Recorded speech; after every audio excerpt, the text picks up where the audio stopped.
Bonjour Régine Ballona-Bertois. Bonjour Claude. Tu es enseignante d'anglais au collège Léonard de Vinci à Saint-Brieuc et tu es également coordonnatrice pour l'Académie de Rennes de l'association Inversons la classe avec un autre collègue, Jean-Marie Lejeune. Vous avez organisé au pôle numérique Villejean de Rennes une journée pour que des enseignants viennent s'informer sur la classe inversée. D'abord, comment as-tu organisé cette journée ? Alors, j'ai la chance d'avoir différentes missions académiques, donc j'ai un réseau assez étoffé, ce qui facilite bien les choses. Les différentes personnes avec lesquelles je travaille sont partenaires de l'association Inversons la classe et c'est tout naturellement qu'ils m'ont soutenu dans cette démarche. C'est qui ? Alors il s'agit avant tout de l'Académie de Rennes, de la DAN, de l'Acadie et également du pôle numérique Rennes-Villejean et donc de l'université Rennes 2. Et puis ? Et les coopératives pédagogiques numériques qui sont au nombre de 4 dans les 4 départements. Et ce sont des tiers-lieux qui permettent aux enseignants du premier degré et du secondaire de se rencontrer sur leur temps libre pour échanger sur leurs pratiques, découvrir des nouveaux outils. Donc cet événement aujourd'hui s'inscrit dans le cadre de la CLIS 2018. Oui. Et quel était l'objectif ? L'objectif, c'était de nouveau rassembler des personnes du premier degré jusqu'au supérieur, hein, puisque nous n'avons pas d'occasion de nous côtoyer à d'autres moments. Donc c'était une bonne occasion pour nous de nous rassembler au pôle numérique et découvrir ce qu'on fait chacun. Donc de partager des pratiques, pédagogiques. Il y a un certain nombre d'ateliers qui sont ouverts. C'est quoi ces ateliers ? Alors, en plus de cette rencontre, on organise ce qu'on appelle le Quiz Off, c'est-à-dire des podcasts qui sont enregistrés et qui seront diffusés sur la Wiki Radio de Toutatis, puisque l'Académie est engagée dans un projet IFRAN de Wiki Radio. Et c'est donc l'occasion de recueillir les témoignages de personnes qu'on ne va pas forcément entendre dans d'autres occasions. Et ce projet IFRAN, c'est un projet qui se fait avec la recherche. Exactement. Très bien. Bon, combien de personnes sont venues participent à cet événement ?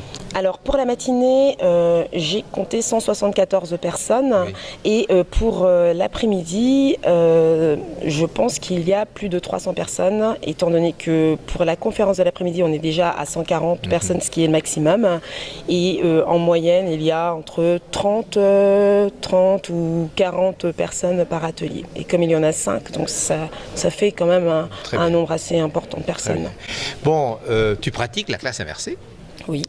Comment en es-tu arrivé à pratiquer la classe inversée ? Tu es tombé dans la marmite à quel âge ? Non, peut-être pas à quel âge, mais quand ? Je suis tombée dans la marmite, oui, en participant au CLIC. Ah là là. Ce CLIC 2015 ou 2016 ? CLIC 2015, le premier CLIC. J'y étais, grâce à Marie-Camille Couder.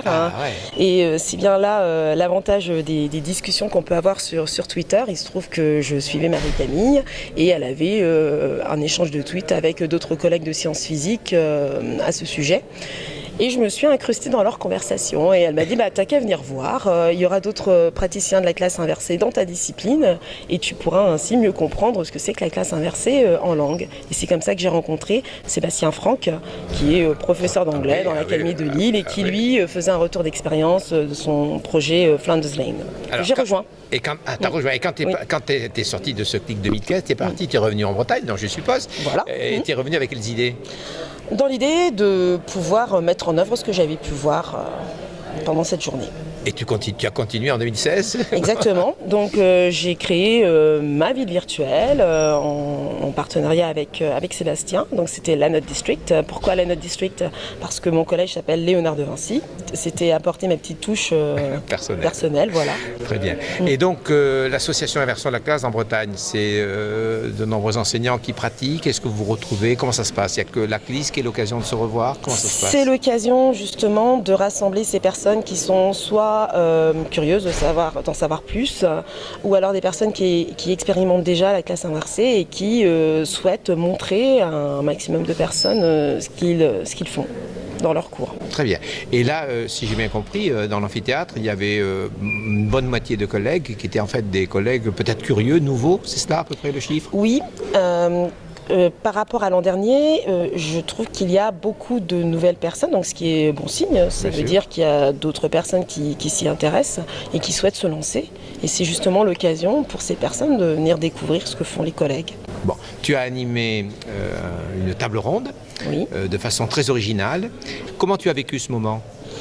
J'ai bien aimé ce moment. En fait, je l'attendais avec impatience. J'ai toujours rêvé d'être animatrice, donc pour moi, c'était l'occasion rêvée de poser des questions à des personnes en plus que je connais bien et avec qui je travaille pour certaines. Donc j'espère qu'ils ont autant apprécié que moi ce moment. Bon, donc une journée qui pour toi est réussie?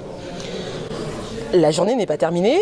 Je pense qu'on a déjà un bon début et j'espère que ça se passera bien jusqu'à la fin de la journée, c'est-à-dire 17h. Merci beaucoup Régine. Merci Claude.